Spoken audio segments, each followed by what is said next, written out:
Saat libur sekolah dimulai tahun ini, saya tidak pernah membayangkan bahwa Pak Lucas, guru bahasa Inggris aurit saya yang selalu penuh semangat, akan tiba-tiba berubah sikap menjadi dingin dan menghindari saya sepenuhnya. Yang membuat saya tidak bisa melupakan adalah rahasia yang terungkap di balik perubahan itu, sebuah rahasia yang memaksa saya menghadapi perasaan saya sendiri sebagai pria yang mencintai pria. Nama saya Dimas, 21 tahun, mahasiswa semester akhir di Universitas Negeri Jakarta. Libur semester kali ini seharusnya menjadi waktu santai setelah ujian yang melelahkan. Saya pulang ke rumah orang tua di pinggiran Jakarta, tempat di mana Pak Lucas juga tinggal tidak jauh dari sana. Dulu saat masih SMA, Pak Lucas adalah guru yang selalu mendukung saya. Dia yang mendorong saya untuk terus belajar bahasa Inggris, dia yang mendengarkan keluh kesah saya tentang mimpi menjadi jurnalis. Tapi sekarang, setiap kali kami bertemu di warung kopi langganan atau di pasar malam, dia hanya mengangguk singkat lalu buru-buru pergi. Matanya yang dulu hangat kini terlihat gelisah, seolah ada beban berat yang dia sembunyikan. Hari ketiga libur, saya tidak tahan lagi. Saya datang ke rumah kecilnya di gang sempit dekat stasiun. Pintu depan terbuka sedikit, dan saya melihatnya sedang duduk di teras, memandang ke langit sore yang jingga. "Pak Lucas," panggil saya pelan. Dia menoleh, wajahnya langsung memucat. "Dimas, kenapa kamu ke sini?" Suaranya dingin, tidak seperti biasa. Saya duduk di bangku kayu di depannya, mencoba tersenyum. "Saya cuma ingin ngobrol, Pak. Dulu kan kita sering bicara. Sekarang kok seperti orang asing." Dia diam lama, tangannya menggenggam gelas teh yang sudah dingin. Udara sore terasa berat, angin dari Laut Jawa membawa bau garam samar. Akhirnya dia menghela napas panjang. "Kamu sudah dewasa, Dimas. Ada hal-hal yang tidak boleh kita bicarakan lagi." Kata-kata itu seperti pukulan. Saya merasa ada sesuatu yang salah besar. Malam itu saya pulang dengan hati gelisah. Di kamar, saya memandang foto lama kami berdua di acara wisuda SMA. Pak Lucas tersenyum lebar di samping saya. Apa yang berubah? Apakah saya melakukan kesalahan? Keesokan harinya, saya memutuskan untuk mengikuti dia diam-diam. Pak Lucas pergi ke sebuah kai kecil di pinggir pantai Ancol. Saya duduk di meja pojok, mengamati. Dia bertemu dengan seorang pria seusianya, berpakaian rapi. Mereka berbicara pelan, tapi saya melihat tangan Pak Lucas gemetar saat pria itu menyentuh lengannya sebentar. Hati saya berdegup kencang. Apakah ini rahasianya? Malam harinya, hujan deras turun. Saya kembali ke rumahnya, berdiri di depan pintu sambil basah kuyup. "Pak, saya tahu ada yang disembunyikan. Tolong ceritakan. Saya bukan anak kecil lagi." Dia membuka pintu lebar, matanya merah. "Masuklah, Dimas. Tapi setelah ini, kamu mungkin tidak akan melihat saya dengan cara yang sama lagi." Kami duduk di ruang tamu kecil yang hanya diterangi lampu kuning redup. Pak Lucas menceritakan semuanya dengan suara pelan, hampir berbisik. Dia mengaku bahwa dia menyukai pria sejak lama. Selama bertahun-tahun dia menyembunyikannya karena takut kehilangan pekerjaan, takut keluarganya di desa Jawa Tengah menolaknya. "Saya pernah punya pasangan, tapi dia pergi karena tekanan masyarakat. Sekarang saya takut kalau kamu tahu, kamu akan menjauh." Saya diam, dunia seolah berhenti berputar. Perasaan yang selama ini saya pendam mulai naik ke permukaan. Saya juga menyukai pria. Saya juga takut. Tapi mendengar pengakuannya, ada kelegaan aneh yang bercampur ketakutan. "Pak, saya mengerti," kata saya akhirnya. Malam itu kami bicara sampai subuh, tentang mimpi, tentang ketakutan, tentang Indonesia yang masih sulit menerima. Saat saya pulang, hujan sudah reda, dan hati saya penuh pertanyaan baru. Apakah ini awal dari sesuatu yang indah, atau awal dari kehancuran? Pagi berikutnya, saya terbangun dengan perasaan campur aduk. Rahasia Pak Lucas terus berputar di kepala saya. Saya tidak bisa berhenti memikirkan wajahnya yang lelah saat bercerita. Di meja makan, ibu saya bertanya kenapa saya terlihat tidak fokus. Cuma capek, Bu, jawab saya sambil tersenyum paksa. Ayah saya, seorang pegawai negeri yang taat agama, sedang membaca koran. Anak laki-laki harus kuat, Dimas. Jangan terlalu banyak mikir hal-hal aneh. Kata-kata itu seperti jarum menusuk. Mereka tidak tahu bahwa hal aneh itu sedang terjadi di dalam diri saya. Saya memutuskan untuk menemui Pak Lucas lagi sore harinya. Kami bertemu di taman kota dekat rumah. Duduk di bangku batu di bawah pohon beringin besar.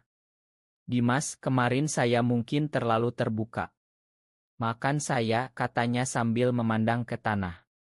Saya menggeleng. Justru saya senang Pak berani cerita. Saya juga merasakan hal yang sama sejak lama. Kata-kata itu keluar begitu saja, dan rasanya seperti beban di dada saya hilang. Pak Lucas menatap saya lama, matanya penuh kejutan lalu lembut. Kamu yakin? Ini bukan permainan, Dimas. Di negara kita ini berat. Kami mulai bertemu hampir setiap hari selama libur. Kadang di KAE, kadang berjalan-jalan di pinggir sungai. Pak Lucas bercerita tentang masa kecilnya di desa, bagaimana dia harus menyembunyikan buku-buku roman yang dia baca diam-diam. Saya menceritakan tentang teman kuliah yang pernah saya sukai tapi saya tolak karena takut. Lambat laun, percakapan kami semakin dalam. Ada momen ketika tangan kami tak sengaja bersentuhan dan listrik kecil mengalir. Bukan sesuatu yang vulgar, hanya rasa hangat yang membuat hati saya tenang. Tapi tidak semua berjalan mulus. Sahabat saya sejak SMA, Rian, mulai curiga. Lo sering banget ketemu Pak Lucas ya? Ada apa sih? Tanyanya suatu malam saat kami nongkrong di warung tenda. Saya mengelak, tapi Rian bukan orang bodoh. Dia adalah anak orang kaya yang pandangan dunianya sangat hitam putih. Hati-hati, Dim, orang-orang kayak gitu bisa bikin hidup lo hancur. Kata-katanya membuat saya gelisah. Apakah saya sedang melakukan kesalahan besar? Di rumah, tekanan juga datang. Ibu mulai memperkenalkan saya dengan anak tetangga, seorang gadis cantik bernama Sinta. Dia baik, pintar, cocok buat kamu, kata ibu sambil tersenyum penuh harap. Ayah menambahkan, kamu sudah waktunya mikir masa depan, nikah, punya anak. Saya tersenyum saja, tapi di dalam hati saya berontak. Bagaimana saya bisa menikah dengan perempuan kalau hati saya sudah tertarik pada Pak Lucas? Malam itu saya menangis diam-diam di kamar. Pak Lucas merasakan kegelisahan saya. Suatu sore di pantai Ancol yang sepi, dia berkata, Dimas, kalau ini terlalu berat buat kamu, kita bisa berhenti. Saya tidak mau kamu menderita karena saya. Saya menggeleng keras. Pak, pertama kali dalam hidup saya merasa dilihat apa adanya. Jangan tinggalkan saya. Dia tersenyum tipis, tangannya menyentuh bahu saya sebentar. Itu cukup untuk membuat saya yakin bahwa perasaan ini nyata. Tapi di balik senyum itu, saya melihat kekhawatiran yang sama besarnya dengan milik saya. Libur baru saja dimulai, tapi badai sudah mengumpul di UK. Hubungan kami semakin dekat, tapi semakin berbahaya. Kami mulai bertukar pesan setiap malam, cerita kecil tentang hari-hari kami. Pak Lucas mengajar di sebuah kursus swasta sekarang karena dia meninggalkan sekolah lama demi menghindari gosip. Saya tidak mau ada murid lain yang terluka seperti saya dulu, katanya suatu malam di telepon. Saya merasa bangga bisa menjadi orang yang dia percayai. Tapi di dalam diri saya, konflik semakin besar. Keluarga saya semakin mendesak. Paman dari desa datang berkunjung dan langsung membahas perjodohan. Dimas sudah besar, harus punya istri yang bisa bantu warisan keluarga, katanya di meja makan. Ayah mengangguk setuju. Saya merasa seperti terjebak di dalam kandang. Malam itu saya kabur ke rumah Pak Lucas. Kami duduk di teras, minum kopi hitam. Pak, saya bingung. Saya tidak mau mengecewakan orang tua, tapi saya juga tidak mau bohongi diri sendiri. Dia mendengarkan dengan sabar, lalu berkata, hidup kita cuma sekali, Dimas. Tapi pilihan ini punya konsekuensi. Persahabatan dengan Rian juga retak. Suatu hari dia melihat saya dan Pak Lucas makan siang bersama di malamnya dia menelepon marah. Lo gila ya, Dim. Pak Lucas itu guru lo. Kalau orang tahu gimana? Saya mencoba menjelaskan, tapi Rian malah bilang, saya pikir lo sahabat saya, tapi ternyata lo sembunyikan hal besar. Dia menutup telepon. Kehilangan Rian terasa seperti pukulan telak. Saya tidak punya siapa-siapa lagi selain Pak Lucas. Di tengah kekacauan itu, kami memutuskan untuk pergi ke Bandung selama 3 hari. Libur masih panjang dan kami butuh ruang untuk bernapas. Di Ila kecil di Lembang, kami menghabiskan waktu berjalan di kebun teh, bicara tentang masa depan.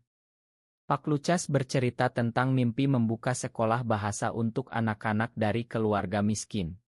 Saya menceritakan keinginan saya menjadi penulis cerita tentang orang-orang seperti kami. Di sana, jauh dari Jakarta, kami merasa bebas. Suatu malam, di bawah bintang-bintang, Pak Lucas berkata pelan, Dimas, saya jatuh cinta sama kamu. Kata-kata itu membuat dunia saya berputar. Saya menjawab, saya juga, Pak. Tapi kebahagiaan itu tidak bertahan lama. Saat kembali ke Jakarta, berita buruk menanti. Ibu saya menemukan cat di ponsel saya yang tertinggal di meja. Dia membaca pesan-pesan kami. Malam itu rumah menjadi neraka. Kamu gila, Dimas. Ini dosa besar, teriak ayah saya. Ibu menangis tanpa henti. Mereka mengancam akan mengirim saya ke pesantren kalau saya tidak berubah. Saya lari ke rumah Pak Lucas, tubuh gemetar. Dia memeluk saya erat, bukan pelukan romantis, tapi pelukan pelindung. Kita akan hadapi bersama, bisiknya. Tapi saya tahu badai baru saja dimulai. Krisis keluarga semakin parah. Ayah saya memanggil keluarga besar untuk musyawarah. Paman-paman datang, semua bicara tentang bagaimana penyakit ini harus disembuhkan. Saya duduk di tengah mereka seperti terdakwa. Kamu harus menikah secepatnya, kata salah satu paman. Saya tidak bisa bicara. Hati saya hancur melihat ibu saya yang hanya menangis diam-diam. Malam itu saya menelepon Pak Lucas, suara saya parau. Pak, mungkin kita harus berhenti. Dia diam lama di ujung telepon. Saya mengerti, Dimas. Tapi saya tidak mau kamu menyesal seumur hidup. Kami memutuskan untuk menjaga jarak sementara. Tapi hati saya tidak bisa. Setiap hari tanpa melihatnya terasa kosong. Rian yang dulu sahabat malah menyebarkan gosip kecil di grup alumni SMA. Ada yang aneh sama Dimas dan Pak Lucas, tulisnya di chat grup. Pesan-pesan mulai masuk ke ponsel saya, pertanyaan-pertanyaan yang menyakitkan. Pak Lucas juga mengalami tekanan. Kepala sekolah kursus swastanya memanggilnya dan memperingatkan bahwa ada keluhan dari orang tua murid tentang perilaku tidak pantas. Dia hampir kehilangan pekerjaan. Suatu malam dia datang ke rumah saya diam-diam, kami bertemu di gang belakang. Dimas, saya akan pindah ke Surabaya. Di sana mungkin lebih mudah. Kata-katanya seperti pisau. Saya memegang lengannya. Jangan pergi, Pak. Kita bisa lawan ini. Tapi perlawanan datang dengan harga. Saya memutuskan untuk bicara terbuka dengan orang tua. Di ruang tamu, dengan suara gemetar, saya berkata, saya mencintai Pak Lucas. Ini bukan penyakit. Ini siapa saya. Ayah marah besar, ibu pingsan. Mereka mengunci saya di kamar selama 2 hari. Di dalam kesunyian itu, saya memikirkan semua pilihan. Apakah saya harus mengorbankan cinta untuk menjaga keluarga? Atau mengorbankan keluarga untuk menjadi diri sendiri? Pak Lucas tidak menyerah. Dia datang ke rumah saya bersama seorang konselor temannya yang paham tentang isu. Tapi ayah saya mengusir mereka. Malam itu, saya kabur lewat jendela dan lari ke rumah Pak Lucas. Kami duduk berdua, tangan saling genggam. Apapun yang terjadi, saya di sini, katanya. Tapi besok paginya, berita di grup sudah menyebar. Tetangga mulai memandang aneh saat saya lewat. Tekanan sosial semakin berat, seperti dinding yang menutup rapat. Kehidupan menjadi mimpi buruk. Saya kehilangan beasiswa karena nilai saya anjlok akibat stres. Orang tua saya mengancam memotong biaya kuliah kalau saya tidak bertobat. Rian yang dulu sahabat, sekarang menghindari saya sepenuhnya. Bahkan teman kuliah mulai bergosip. Saya merasa sendirian di dunia yang dulu saya kenal. Pak Lucas juga menderita. Dia benar-benar kehilangan pekerjaan di kursus karena tekanan orang tua murid. Kami bertemu diam-diam di sebuah masjid kecil di pinggiran kota, bukan untuk salat, tapi untuk bicara. Dimas, saya sudah memikirkan semuanya. Saya akan pergi ke Bali, membuka usaha kecil di sana. Kamu bisa ikut kalau mau, tapi saya tidak mau merusak masa depan kamu. Tawaran itu menggoda, tapi saya tahu konsekuensinya. Kalau saya pergi, orang tua saya mungkin tidak akan memakan selamanya. Suatu hari, ibu saya datang ke rumah Pak Lucas sendirian. Dia menangis di depan pintu. Pak Lucas, tolong lepaskan anak saya. Dia masih muda, masa depannya cerah. Pak Lucas mendengarkan dengan sabar, lalu berkata, Bu, saya mencintai Dimas. Tapi kalau dia memilih keluarga, saya akan mundur. Ibu pulang dengan hati hancur. Saya marah besar pada Pak Lucas. Kenapa Pak bilang begitu? Kita kan sudah janji bersama. Pertengkaran kami pertama kali terjadi. Saya menuduhnya pengecut, dia bilang saya egois. Malam itu saya pulang dengan hati hancur. Tapi keesokan harinya, Pak Lucas datang ke kampus saya. Dia menunggu di gerbang basah kuyup karena hujan. Makan saya, Dimas. Saya tidak bisa hidup tanpa kamu. Kami berpelukan di bawah payung, air mata bercampur hujan. Saat itu saya sadar, cinta ini lebih kuat dari segalanya. Tapi pengkhianatan datang dari tempat tak terduga. Paman saya yang bekerja di kantor pemerintahan menggunakan pengaruhnya untuk menyebarkan surat peringatan ke universitas saya. Mahasiswa dengan perilaku menyimpang tidak boleh lulus, bunyi ancamannya. Saya hampir putus asa. Di titik terendah itu, Pak Lucas mengambil keputusan besar. Saya akan menyerahkan surat pengunduran diri dari segala kegiatan mengajar di Jakarta. Kita pindah bersama ke tempat baru. Keputusan Pak Lucas menjadi titik balik. Kami pindah ke sebuah kota kecil di Bali, tempat di mana kami bisa memulai hidup baru. Saya melanjutkan kuliah secara online, Pak Lucas membuka kursus bahasa kecil untuk turis. Keluarga saya masih belum memakan, tapi ibu kadang mengirim pesan diam-diam, bertanya kabar. Ayah masih diam, tapi setidaknya tidak ada lagi ancaman. Rian suatu hari menelepon minta maaf, saya salah, dimakan saya. Di Bali, kami belajar hidup sebagai dua pria yang saling mencintai di tengah masyarakat yang masih banyak yang tidak mengerti. Ada hari-hari sulit, ada bisik-bisik tetangga, tapi kami punya satu sama lain. Pak Lucas mengajar saya bahwa cinta bukan hanya perasaan, tapi pilihan setiap hari untuk tetap bertahan. Saya belajar menerima diri sendiri, menulis cerita pertama tentang perjalanan kami, dan perlahan mulai mengirimkannya ke majalah online. 1 tahun kemudian kami kembali ke Jakarta untuk Lebaran. Rumah orang tua saya masih sama, tapi suasana sudah berbeda. Ibu memeluk saya erat, ayah hanya mengangguk pelan tapi matanya tidak lagi marah. Pulanglah kalau sudah siap, kata ayah pelan. Itu bukan penerimaan penuh, tapi awal dari jalan panjang. Kini, saat saya memandang Pak Lucas yang sedang menanam bunga di halaman rumah kecil kami di Bali, saya sadar bahwa perjalanan ini membuat saya dewasa. Rahasia yang dulu membuat saya takut kini menjadi kekuatan. Kami tidak sempurna, tapi kami jujur pada diri sendiri. Apakah kebahagiaan pribadi lebih penting daripada norma masyarakat? Benar atau salah?